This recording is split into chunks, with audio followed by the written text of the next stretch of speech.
अस्सलाम वालेकुम, आपकी होस्ट अनाया यहाँ पे फिर मौजूद है एक बड़ी ज़बरदस्त बेहतरीन कहानी लेकर।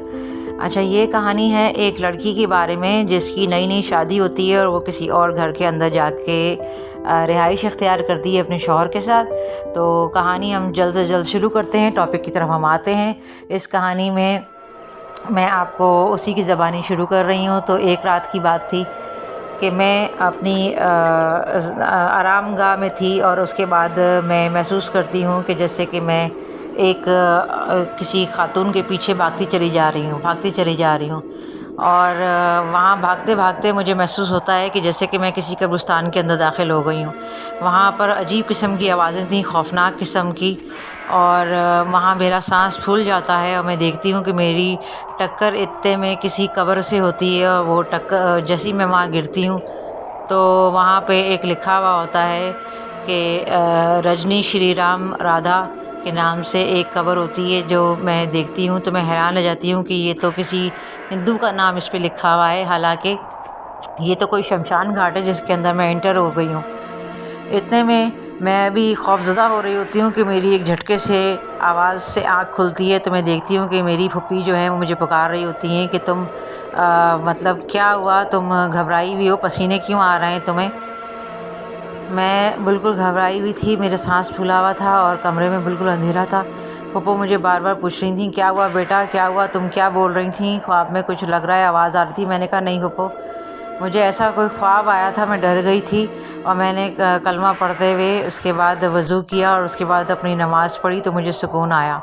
इतने में मैं जो हूँ वो हकीकतन अपनी खिड़की पर जब जाके देखती हूँ तो मुझे ऐसा लगता है जैसे कि बाहर कोई है मौजूद। बाहर मुझे किसी मौजूदगी का एहसास हुआ तो कोई औरत थी जिसने कोई बिल्कुल काला और सफ़ेद लिबास पहना हुआ था और सर पे उसने काली चादर ओढ़ी हुई थी। तो मैंने उसको देखा तो फिर मुझे महसूस हुआ कि जैसे कि वो हकीकतन जो मैं ख्वाब में देख रही थी वो मुझे नज़र आता है कि वो किसी कब्रिस्तान टाइप की जगह पे दरवाज़ा खोल के दाखिल हुई और वो उसने मुझे वहीं से दूर से देखा तो मैं एकदम घबरा के पीछे हटती हूँ। पर्दा मेरे हाथ से छूट के गिर जाता है खिड़की के ऊपर और मैं फ़ौरन से अपनी फूफी के कमरे में चली जाती हूँ।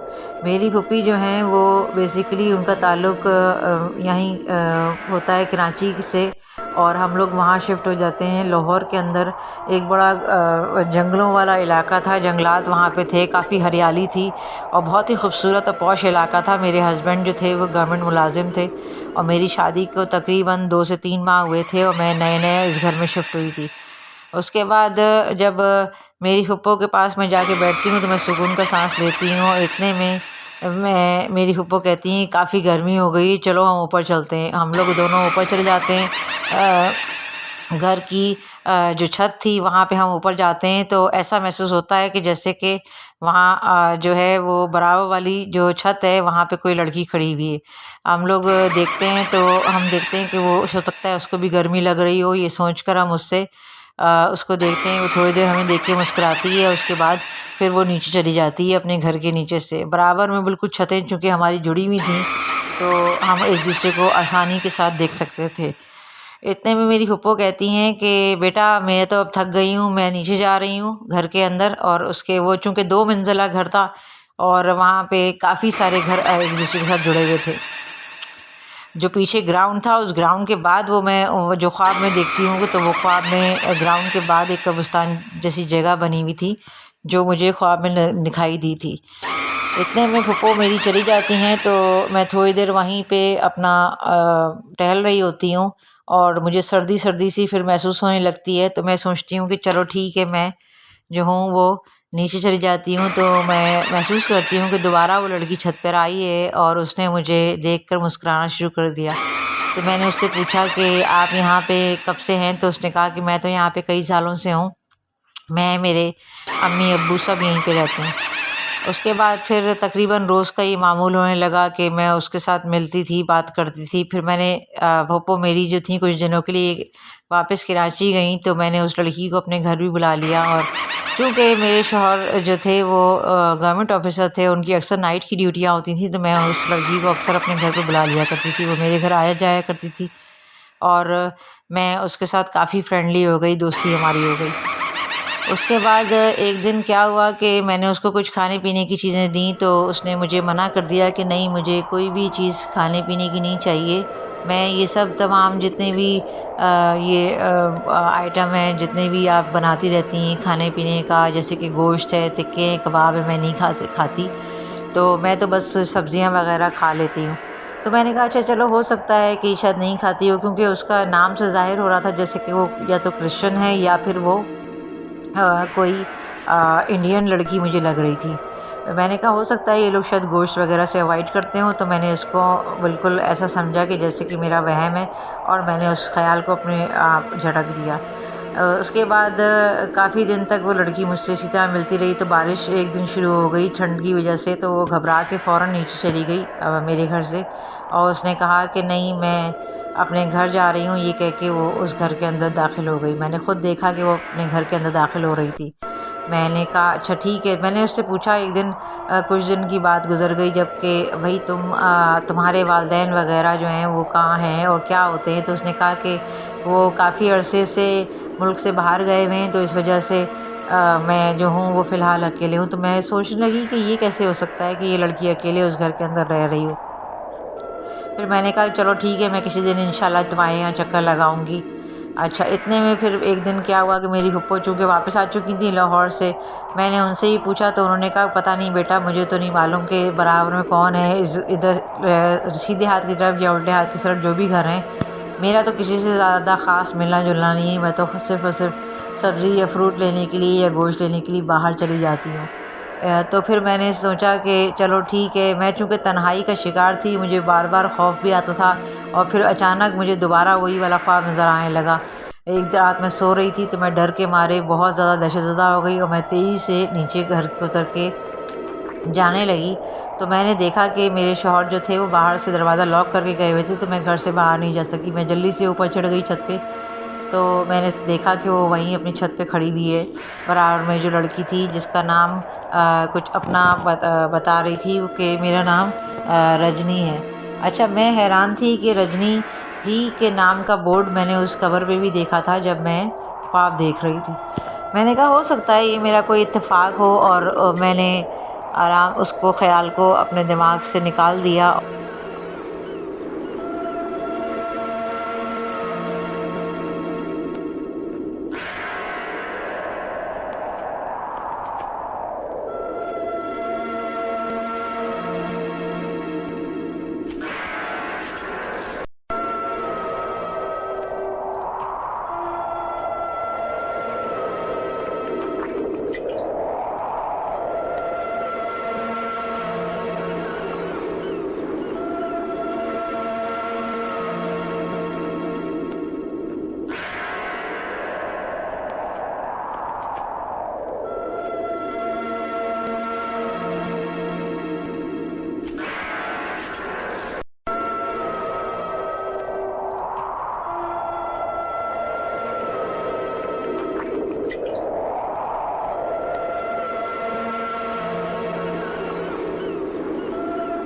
घर क्यों नहीं आते जाते? तो वो चौंक उठे, वो कहने लगे कौन से घर की बात कर रही हो, मैं तो किसी लड़की को नहीं जानता। तो मैंने कहा कि भाई इस घर में जो बराबर वाला घर है, और वो अक्सर मुझसे बातें करती है और आती रहती है, हमारे घर पे भी आ चुकी है। तो वो हैरान हुए, कहने लगे कि क्या हो गया है तुम्हें, तुमने काफ़ी दिन से नींद नहीं ली है, उस घर के अंदर तो कोई भी नहीं रहता, वहाँ तो काफ़ी सालों से ताला पड़ा हुआ है, मैं तो कब से यहाँ रह रहा हूँ, और जब से मेरे वालिदैन मेरे अमेरिका गए हैं, मैं वो लोग जब से गए हैं, मैं जब से ही यहाँ इस घर को मेंटेन कर रहा हूँ, तो उसको संभाल रहा हूँ।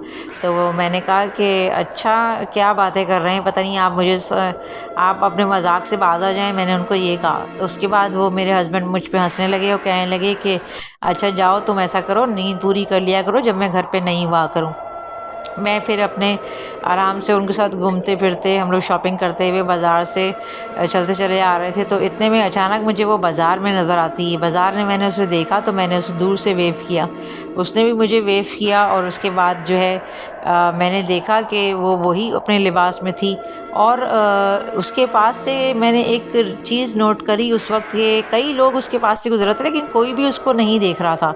वो बस अपने मस्त मगन अपने करे जा रही थी शॉपिंग, और मैं हैरान थी कि इसको कोई भी क्यों नहीं देख रहा, यानी कि ना ये किसी को देख रही है ना कोई इसको देख रहा है। मैंने कहा अच्छा चलो ठीक है, मेरा वहम होगा। अचानक से फिर वो किसी दुकान में जाके गायब हो गई। और उसके बाद जब मैं घर आ गई तो मैंने फिर ये किया कि मैंने सोचा चलो मैं ख़ुद उसके घर जाके देखूँगी। सुबह में जाके सुबह जब मैं गई तो फिर मैं देखा ताला लगा हुआ है। मैंने उसके बराबर वाले घर में दरवाज़ा बजाया। मैंने कहा चलो ये लोग तो जानते ही होंगे। तो बराबर वाले घर में उन्होंने कहा कि नहीं यहाँ तो कोई भी लड़की नहीं है। तो फिर मैंने चौकीदार से पूछा तो चौकीदार कहने लगा कि मैडम पता नहीं आप किसकी बात कर रही, मैं तो नया नया आया हूँ। हाँ मेरे मामू ने मुझे बताया था जो पहले यहाँ चौकीदार थे कि यहाँ पे एक फैमिली रहती थी और ये कि अब तो यहाँ कोई भी नहीं रहता। तो मैंने कहा कि मतलब क्या मतलब कहना चाह रहे हो, मैं तो यहाँ पे रोज़ बात करती हूँ उससे। तो उसने कहा हो ही नहीं सकता मैडम, ये आपकी गलतफहमी है, यहाँ इस घर के अंदर कोई भी नहीं रहता कई सालों से, जो मेरे मामू ने मुझे बताया। मैंने दूसरे तरफ के बराबर वालों से पूछा तो उन्होंने फिर मुझे बताया, वहाँ से एक खातून आई और उन्होंने कहा कि मैं हैरान हूँ कि आप इस बराबर वाले घर में कैसे मतलब पूछ रही हैं इसके बारे में, आपको किसने कुछ बताया है क्या? मैंने कहा नहीं मुझे तो कुछ नहीं पता। उन्होंने कहा कि ये तो काफ़ी सालों से घर बंद है, इस घर में एक बड़ा अंदोहनाक वाक़या हुआ था और उसके बाद से वो लोग घर छोड़ के चले गए थे। तो मैंने कहा क्या वाक़या हुआ था? उन्होंने कहा कि यहाँ पे इनकी लड़की जो थी किसी लड़के की बातों में आके चली गई थी घर से बाहर, और उसके बाद उसके जो भाई थे, अब्बू और अम्मी थे, वो इस घर को छोड़ के चले गए। कुछ दिनों के बाद उस लड़की की लाश इसमें से मिलती है। जब वहाँ पर एक बहुत ही ज़्यादा बदबू वाली होती है तो वो देखते हैं कि यहाँ गार्डन के पीछे दरख्तों के पीछे की तरफ उसको छुपा के रखा था इन लोगों ने ताकि किसी को पता भी ना चले। तो वो कुत्तों की खोज से पता चलता है कि वहाँ पे उसको मर्डर कर दिया गया था और उसको इस तरह से जलाया गया था बेहोश करके कि किसी को पता भी ना चले। तो उसकी लाश को जब वहाँ से पुलिस निकालती है उस बंद घर के अंदर से, तो वो काफ़ी ट्रेस आउट करते हैं कि ये इसके मालकान जो थे वो कहाँ चले गए। तो मोहल्ले वालों ने यही कयास आराइयाँ करी कि हो सकता है किसी लड़के के बातों में आके इस लड़की ने घर